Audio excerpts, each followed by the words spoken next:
વિદ્યાર્થી મિત્રો, ઠેબા ક્લાસીસમાં ઠેબા મેડમ તમારું સ્વાગત કરે છે વિજ્ઞાનના નવા એક વિડિયોમાં।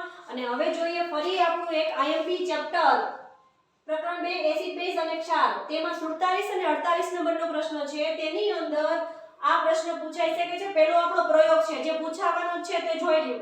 દાણાદાર ઝીંકની મદદ સેલ્યુરિક એસિડ સાથેની પ્રક્રિયા દર્શાવતા પ્રયોગનું આકૃતિ સાથે વર્ણન કરવું। ત્યાર પછી નીચેના પ્રશ્નોના ઉત્તર આપો। તેની અંદર બે પ્રશ્નો હશે તો જ પૂરા માર્ક મળશે તમને। બે પ્રશ્નોના ઉત્તર લખશો।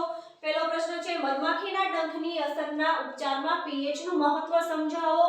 ત્યાર પછી pH માં ફેરફારને કારણે દાંત કેવી રીતે સડે છે તે સમજાવો। ત્યાર પછી નીચેના પ્રશ્નોના ઉત્તર આપો। ત્રીજો પ્રશ્ન છે એ શા માટે દહીં અને ખાટા પદાર્થને પિત્તળ તેમજ તાંબાના વાસણોમાં ન રાખવા જોઈએ। ત્યાર પછી આપણું બી બેઝિક ઓક્સાઇડ કોને કહે છે। ધાત્વીય ઓક્સાઇડ કેવા પ્રકારના ઓક્સાઇડ છે તે ઉદાહરણ સાથે સમજાવવાનું છે। ત્યાર પછી ચોથો પ્રશ્ન, નીચેના પ્રશ્નોના ઉત્તર આપો। તેમાં પણ એ અને બી કમ્બાઈન છે। આપણા પાચન તંત્રમાં pH નું મહત્વ સમજાવવાનું છે। ત્યાર પછી વિરંજન પાવડરનું સૂત્ર જણાવી તેના કોઈ પણ ત્રણ ઉપયોગ જણાવો। જો મોસ્ટ આઈએમપી છે પૂછાવાનું જ છે। ત્યાર પછી પાંચમું પ્લાસ્ટર ઓફ પેરિસનું ની બનાવટ જણાવી તેના બે ગુણધર્મો અને ચાર ઉપયોગિતા જણાવવાની છે।